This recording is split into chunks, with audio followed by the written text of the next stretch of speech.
There are a lot of spells, there are new spells, and there's been some upgrades as well. This spell chapter is massive. It has even more spells than the spell chapter of the 2014 Player's Handbook. It has at least 30 more spells than that chapter had. And all of the returning spells have been revisited and in some cases have received functional upgrades that deal more damage now, or they heal more if they're a healing spell, or the range has been extended, or a spell that required concentration before no longer does, or it didn't require concentration but it does now. There is a ton going on in this chapter. We have also gone through all of the spells to see how we can improve how easy it is to use them in play. We, based on a decade of questions about various spells, have essentially embedded the answers to the most common rules questions about the spells into the spells themselves. So I think also people will find that even if a spell's functionality hasn't changed, that it will be easier for them to use because their most frequently asked questions are now answered in the spell itself. Right. There's also more art of the spells than before. Yeah, and that's been amazing. So you're going to get to see more of the spells in use. And a lot of the spells have been tightened up. One of the things we did is in some cases, the spells do more but with fewer words. And we were on the hunt to see how many words can we squeeze out of some of these so that you can get to the meat of the spell faster. We wanted you to be able to, when going through this massive chapter, not only find the spell that you want to cast easily, but then when you're reading it, get to the heart of what that spell does without too much fuss. We've also upgraded the presentation of the spells by including in the spells themselves a list of the classes that have a particular spell on their lists. So, for example, if a spell is a wizard spell, its description tells you that it's a wizard spell. Yeah. This is going to make spell selection way easier because you no longer are going to have to flip back and forth between a spell list elsewhere in the book and the spells themselves when you're trying to figure out what spells you want your paladin or your ranger or your wizard or your warlock or what have you. When you're making your spell selection, you can just look through the spell chapter and you can see right up there near the spell's name, this is a sorcerer spell or this is a wizard spell. Instead of having to dig. Exactly. Yeah. And we also have taken the ritual tag and we have moved it out of that line underneath the spell's name, and it is now on the casting timeline because the ritual tag primarily affects the casting time of a spell. We did that not only so that you can spot that immediately when you're looking at how long it takes to cast a particular spell to see if you have the option of casting it as a ritual, but also because we were putting more information up on that line higher up in the spell. We needed to get the ritual tag out of there. Yeah. Presentation improved, the clarity of the spells improved, functionality improved. Many spells have been buffed. There are also, in particular, a number of high-level damaging spells that have had their damage increased so that people will feel good about using them.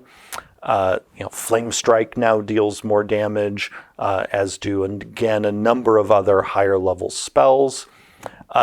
There are new ways to use spells and then brand new spells.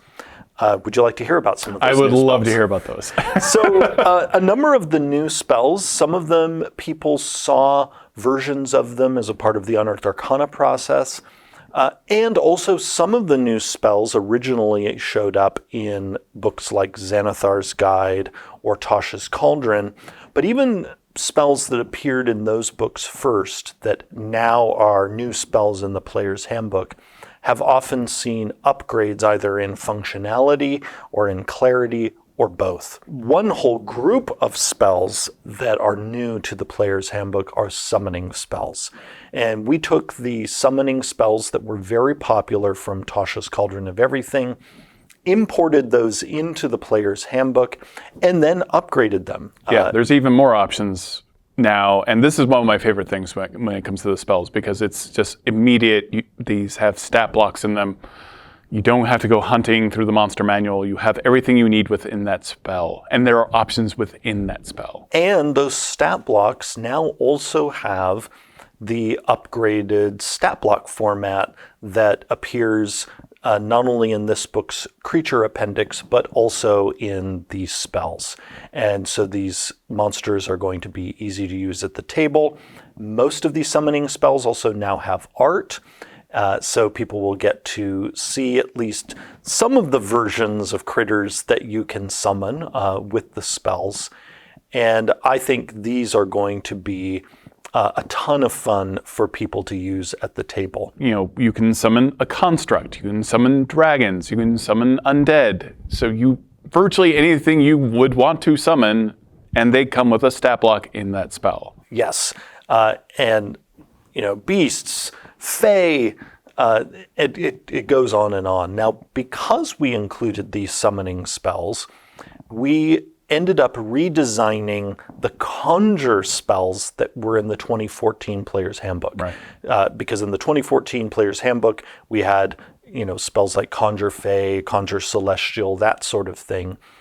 And those versions had you fishing for stat blocks in the monster manual, and also, unfortunately, often resulted in a whole bunch of creatures showing up on the battlefield. Taking up initiative. Yeah. and they really tended to bog down play. Yeah. They were often a headache for dungeon masters. And so what we did, because this new summoning spells really fill the design niche of bringing a concrete creature onto the battlefield with a stat block, we redesigned all the conjuration spells that were like, again, conjure woodland beings, that kind of thing, so that they were really leaning into not the notion of bringing a concrete creature, but instead summoning these spirits of these creatures that help you in some way. So all of those spells have been redesigned, and people got to see those redesigns in the UA process and gave essentially thumbs up across the board. And so people will get to see the final versions of those revised conjure spells in the new Player's Handbook. In addition to the new summoning spells, the redesigned conjure spells, all of these other buffed spells, we also have some spells that we brought in and revised in support of some of our subclass design. Here's one example. The spell chapter now has the Dragon's Breath spell, which has appeared in 5th edition before, and we brought that in because we wanted to give it to the Draconic Sorcerer. Of course. And so there are a number of spells that have been added that are directly in support of classes and subclasses in the book. Another example of that is the new Elementalism cantrip, which we designed not only to support the Warrior of the Elements in the Monk, but also as an answer to the various elemental cantrips that we have published at different times in 5th edition. And we pondered bringing all of those cantrips into the Player's Handbook, but instead we decided to just design one cantrip that allows you to tap into the different elements to, create different elemental shapes and whatnot.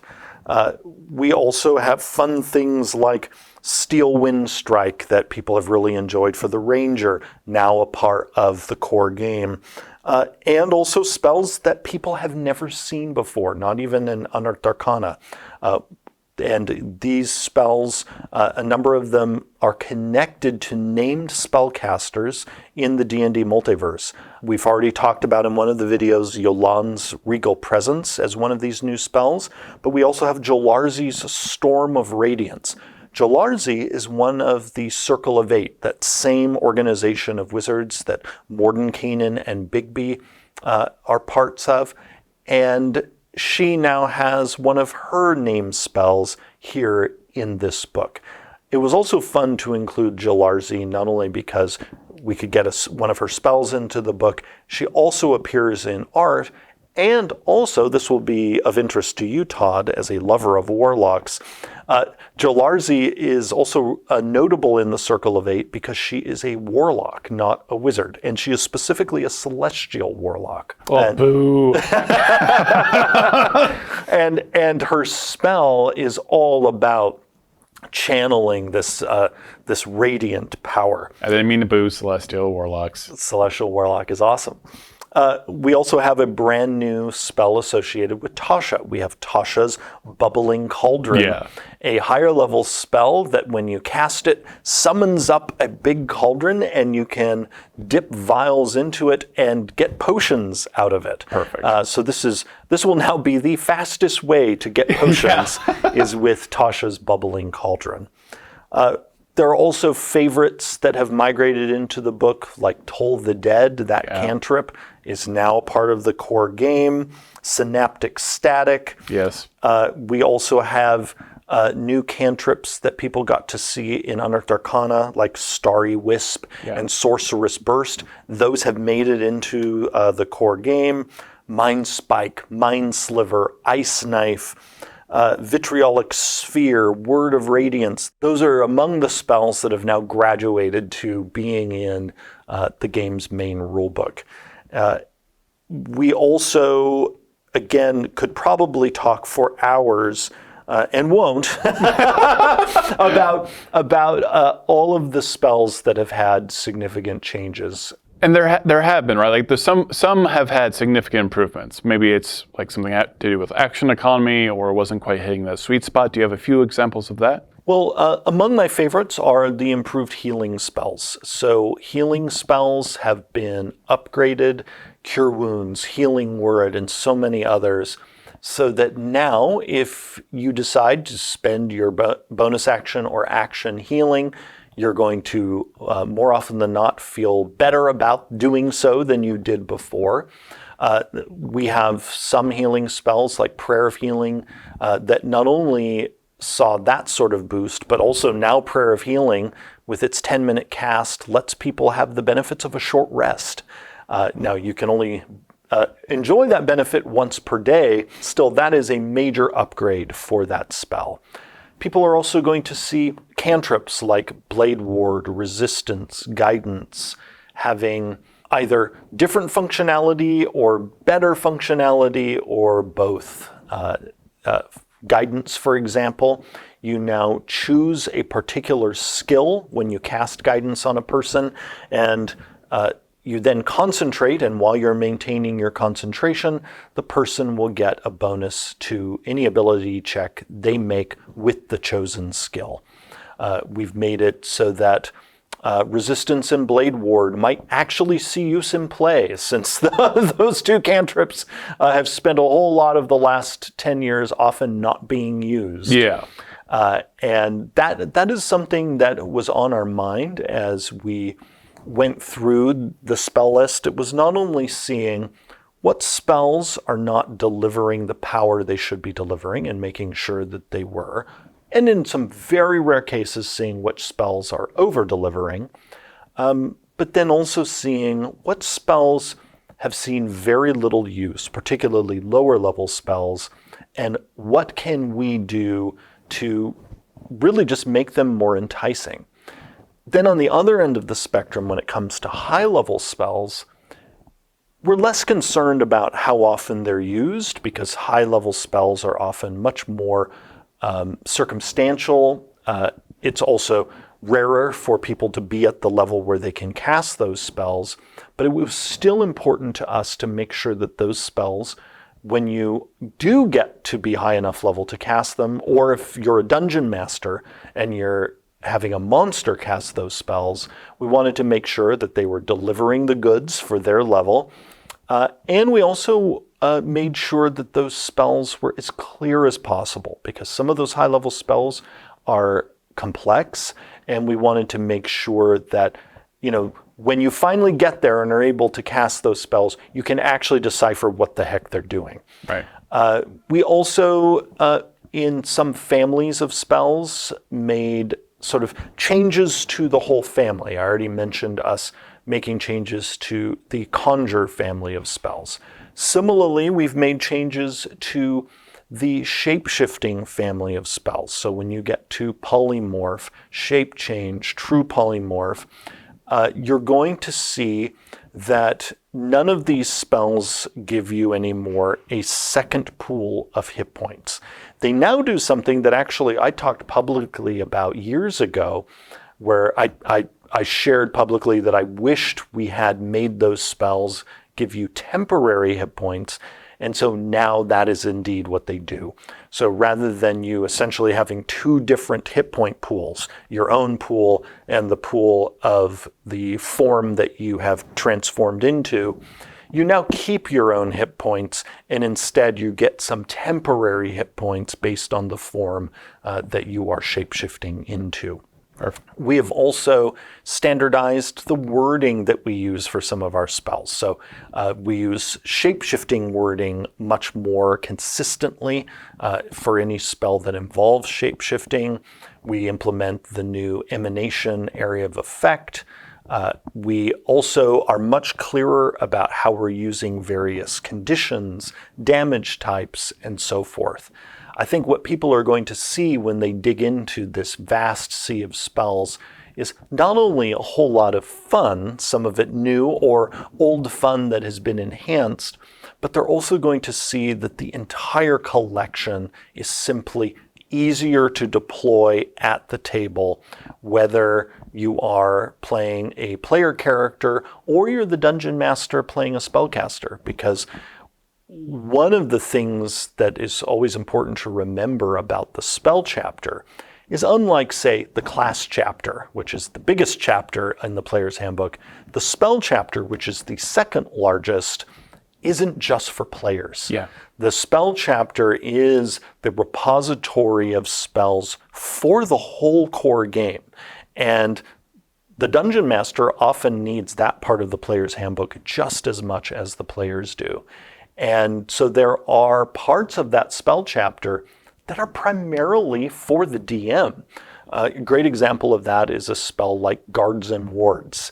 It is extremely rare for a player character to ever cast Guards and Wards, but a dungeon master's NPC spellcaster might cast it to make their dungeon that much harder to infiltrate. Well, we do have bastions now. Yes. In the Dungeon Master's Guide, so that might actually get a little bit more use in the future. Exactly.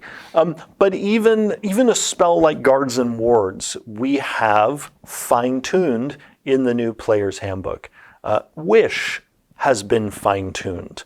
The Wish spell now has some new default options built into it, and also the spell has more to say now about what the ramifications could be of you using the spell.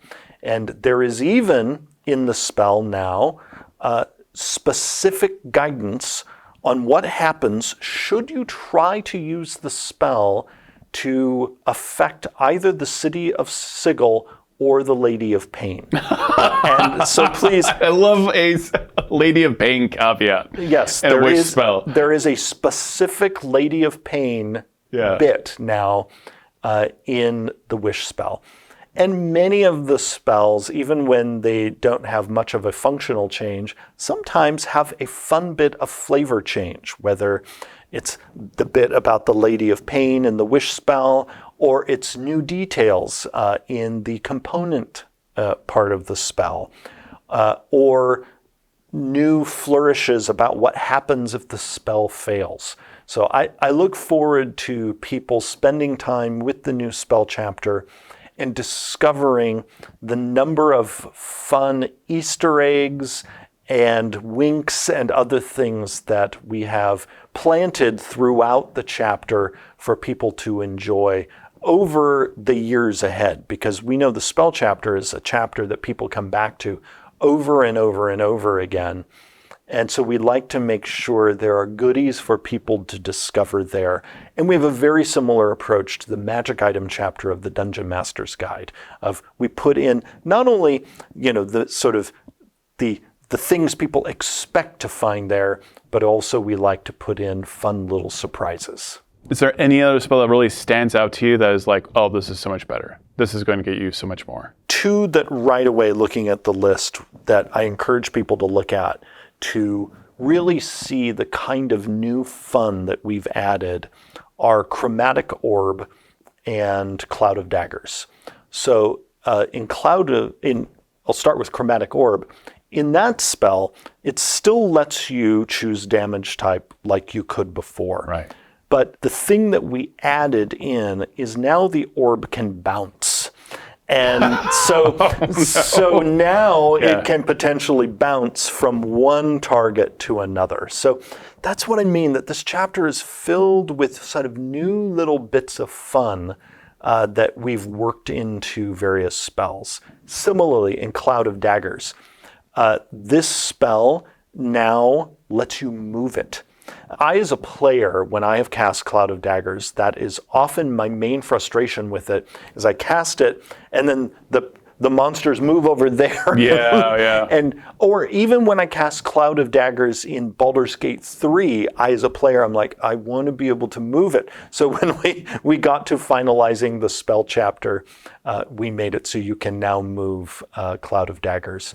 We've also made it so that some spells that were really painful to cast in terms of their action economy are far less painful. I think one of the prime examples of that is Produce Flame, the Druid cantrip.